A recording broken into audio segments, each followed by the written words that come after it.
नमस्कार दोस्तों। दिल्ली के मुख्यमंत्री अरविंद केजरीवाल को पिछले 2-3 दिन में इतने सारे झटके लग चुके हैं कि बर्दाश्त के बाहर हैं। लेकिन खैर, इस जालसाज को कोई फर्क नहीं पड़ता, झटके जितने मर्जी लग जाएं, बस ये जेल जाने से बच जाए, बाकी इसे किसी और चीज़ से मतलब नहीं। चाहे इसकी एवज में कोई और जेल चला जाए, इससे उससे भी फर्क नहीं पड़ता।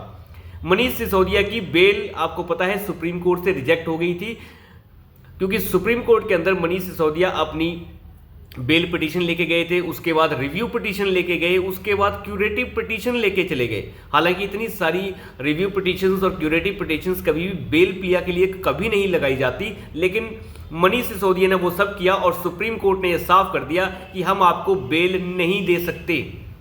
आप अंदाजा लगा के देखिए, ये सब होने के बाद मनीष सिसोदिया पहुंच गया राउज एवेन्यू कोर्ट यानी लोअर कोर्ट बेल लेने के लिए, और वहां पर जाकर ये कहा कि सुप्रीम कोर्ट ने पहले ही कहा था कि 3 महीने तक अगर ये जांच पूरी ना हो पाए तो आप जो है बेल के लिए लोअर कोर्ट में अप्लाई कर सकते हैं, और रेगुलर बेल के लिए उसने लोअर कोर्ट में अप्लाई कर दिया, जहां पर सीबीआई ने ये इसका पुरजोर विरोध किया और कह दिया कि हम अभी बहुत सारी बड़ी मछलियों को गिरफ्तार करने वाले हैं, इन्हें तो बेल देने का मतलब ही नहीं पैदा होता। यानी वहां पर एजेंसी ने यह साफ कर दिया कि हम जो हैं अभी एक बड़े आदमी यानी हाई प्रोफाइल आदमी को गिरफ्तार करने वाले हैं, इसलिए हम मनीष सिसोदिया की बेल का विरोध कर रहे हैं। और ये इतना हाई प्रोफाइल आदमी है खुद मनीष सिसोदिया, जो सबूतों के साथ छेड़खानी कर सकता है, और राउज एवेन्यू कोर्ट ने मनीष सिसोदिया की बेल को रिजेक्ट करते हुए कह दिया कि अब आपकी सुनवाई 6 अप्रैल के बाद होगी।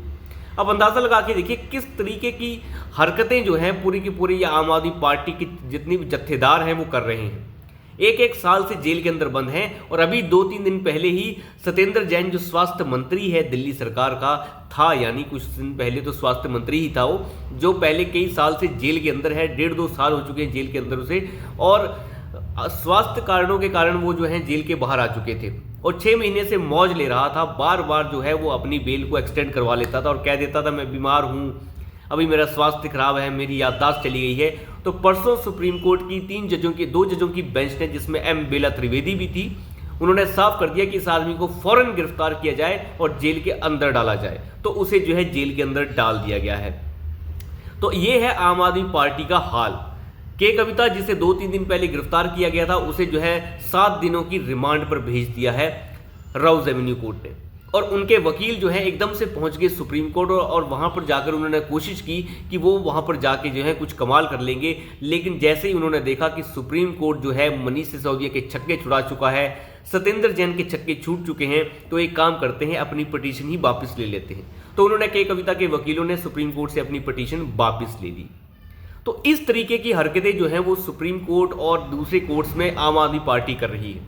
हालांकि राउज एवेन्यू कोर्ट के अंदर चाहे वो सीबीआई हो, चाहे वो एनफोर्समेंट डायरेक्टरेट हो, उन्होंने के कविता की दलीलें देते समय ये भी कह दिया कि हमें जो है मनी ट्रेल मिल चुकी है, और मनी ट्रेल 100 करोड़ रुपए से ज़्यादा की मनी ट्रेल को हम हासिल कर चुके हैं। तो अब ये नहीं कहा जा सकता कि मनी ट्रेल नहीं है, पैसा कहाँ गया कहाँ नहीं गया इसका पता नहीं चल रहा है। उनका कहना है कि हमें सब पता चल चुका है, और अब हम जो है कोर्ट के सामने इन बातों को रखना चाहते हैं, और हमारे पास मनी ट्रेल्स के सारे सबूत पहुंच चुके हैं। और अब डर अरविंद केजरीवाल को एक चीज़ का ये लग रहा है कि मेरे सारे चट्टे बट्टे गिरफ्तार हो चुके हैं, सत्येंद्र जैन गिरफ्तार हो चुका है, के कविता गिरफ्तार हो चुकी है, मनीष सिसोदिया गिरफ्तार हो चुका है, संजय सिंह गिरफ्तार पहले से ही है, और उसके बाद विजय नायर से लेके सारे चिट्टे बट्टे गिरफ्तार हैं, तो अब इसके बाद मेरी ही बारी है। इसीलिए अरविंद केजरीवाल बार बार सम्मन की अवहेलना कर रहा और नहीं जा रहा। उसे पता है मैं जाऊंगा और मुझे गिरफ्तार कर लिया जाएगा। एन केन प्रकारेण ये बंदा चाहता है कि मैं ना जाऊं, अगर मैं गया तो मैं फंस जाऊंगा, जैसे तैसे करके चुनाव का समय आ जाए और चुनावों में सब व्यस्त हो जाएं और मैं थोड़ा सा वक्त गेन कर लूं। ये इंसान पूरी सेटिंग में लगा हुआ है, लेकिन सेटिंग कहीं नहीं हो पा रही है। मोदी को चोर बता दो, एजेंसियों को चोर बता दो, ढोल पीटो, कोई गोपाल राय आ जाता है, कोई आतिशी मार्लेना आ जाती है अपनी प्रेस कॉन्फ्रेंस करने के लिए। लेकिन इन चीज़ों से क्या होगा? आपके पास एक ही चीज़ है बोलने के लिए कि सारे के सारे सम्मन इलीगल है, हमें गैर कानूनी तरीके से फंसाया जा रहा है। सुप्रीम कोर्ट से लेके लोअर कोर्ट तक आपको तमाचे पे तमाचे जड़ रहे हैं, और आपको कह रहे हैं कि आपको हम बेल नहीं दे सकते, सबूत आपके खिलाफ हैं, और आप लोग कह रहे हैं कि ये कुछ भी नहीं है। मतलब सारे कोर्ट्स खत्म हो चुके हैं, उन्हें बर्बाद हो चुके हैं, उन्हें पता ही कुछ नहीं। आप कोर्ट्स को गाली दे रहे हैं। खैर, ये सब हर चोर ऐसे ही कहता है कि मैंने चोरी नहीं की, लेकिन सबसे बड़ी चीज़ जो देखने वाली ये है कि अरविंद केजरीवाल क्या करेगा। अरविंद केजरीवाल अब किसको बलि का बकरा बनाना चाह रहा है इसका अंदाजा आप लगा सकते हैं। वो अंदर से घबराया है कि कैसे किसी पार्टी के अंदर अगर वो नहीं रहेगा, इस आम आदमी पार्टी से अगर वो चले जाते हैं तो फिर इस पार्टी का सब कुछ सत्यानाश हो जाएगा और पीछे से आतिशी मार्लिना जैसे सब कुछ हड़प लेंगे। इसी चक्कर में अरविंद केजरीवाल थोड़ा सा पागल हो रहा है कि और सोच रहा है कि वो क्या करे। लेकिन मुझे नहीं लगता अरविंद केजरीवाल के पास ज़्यादा मौका है, क्योंकि सीबीआई और ईडी ने जिस तरीके के संदेश दिए हैं कि हम एक बड़े हाई प्रोफाइल आदमी की गिरफ्तारी इसके अंदर करने जा रहे हैं, जब सभी की गिरफ्तारी हो चुकी है। मनीष सिसोदिया हाई प्रोफाइल है, के कविता हाई प्रोफाइल है, संजय सिंह हाई प्रोफाइल थे, सबकी गिरफ्तारी हो चुकी है, तो नंबर बचता है सिर्फ केजरीवाल का। तो केजरीवाल ही बचता है अब हाई प्रोफाइल इसके अंदर, और मुझे नहीं लगता अब इसकी गिरफ्तारी के सिवाय जो है इस शराब घोटाले के अंदर अब कुछ और बचा है। अगर इसकी गिरफ्तारी हो जाती है तो बहुत जल्द दूध का दूध पानी का पानी हो जाएगा। 2-4 लट चलते ही ये सब कुछ बकने लग जाएगा। उसके बाद चाहे ये शुगर की बात कहे, चाहे ब्लड प्रेशर की बात कहे, लट पे लट जब चलेगा तो सब कुछ मुंह से बाहर आ जाएगा। लेकिन एक बात तय है कि सुप्रीम कोर्ट अपनी सुनवाई, यानी जब मनीष सिसोदिया की सुनवाई पिछले साल हो रही थी उस समय दिसंबर के महीने में सुप्रीम कोर्ट पहले ही से ही साफ कर चुका है कि मनीष सिसोदिया की सुनवाई के दौरान जो एनफोर्समेंट डायरेक्टोरेट ने सबूत दिखाए थे उसमें साफ दिखता है कि 338 करोड़ रुपए का गबन इस आम आदमी पार्टी ने किया है। और सुप्रीम कोर्ट ने उस समय 3 जजों की बेंच ने यह साफ कह दिया था कि आप इस पूरी आम आदमी पार्टी को इसके अंदर आरोपी बनाइए। तो एनफोर्समेंट डायरेक्टोरेट से इस तरीके से बात की थी सुप्रीम कोर्ट ने उस समय, और आज जो है सुप्रीम कोर्ट एक तरीके से फिर साफ कर चुका है कि हम सत्येंद्र जैन जैसों को बेल नहीं दे सकते। बेल रिजेक्ट हो रही है, उन्हें दोबारा से जेल में डाला गया, और साथ ही साथ मनीष सिसोदिया की क्यूरेटिव पिटीशन तक को भी धक्के मारकर बाहर कर दिया गया।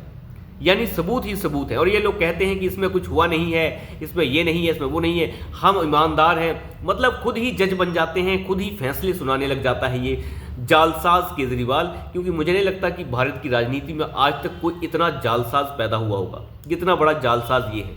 इसने बड़े ही मीठी मीठी चुपड़ी बातों के साथ जो है जनता को चूना लगा डाला है। चाहे पानी फ्री दिया हो, पानी बिजली फ्री देकर सारी दिल्ली की जो पूरी की पूरी इकॉनमी है उसे बर्बाद करके इसने अपनी सत्ता को कायम किया है। इस वक्त दिल्ली की इकॉनमी जो है गर्त में जा चुकी है, कोई भी डिपार्टमेंट दिल्ली का मुनाफे में नहीं बचा है। चाहे वो आपका जल विभाग हो, जल विभाग फुल घाटे में चल रहा है, कर्जदार हो चुका है, बिजली विभाग कर्जदार हो चुका है, और ये कहता है कि हम सरकार चला रहे हैं। महिलाओं को फ्री कर दो, उससे फ्री कर दो, उसे फ्री कर दो, और जो बेचारा टिकट खरीदता है वो खड़ा होकर जाता है। वहाँ पे फ्री में ट्रैवल करने वाली महिला जो पैसा दे सकती है, और जो भिखारिन महिलाएं हैं वो वहाँ पे बिना टिकट के बस की सीट पे मौज लेती हैं, और जो बेचारा आदमी 25, 30, 50, 100 रुपये की टिकट खरीदता है वो खड़ा होकर जाता है। ये दिल्ली का हाल हो चुका है। तो इस तरीके की वाहियात राजनीति दिल्ली में हो रही है। तो अभी के लिए इतना ही, धन्यवाद।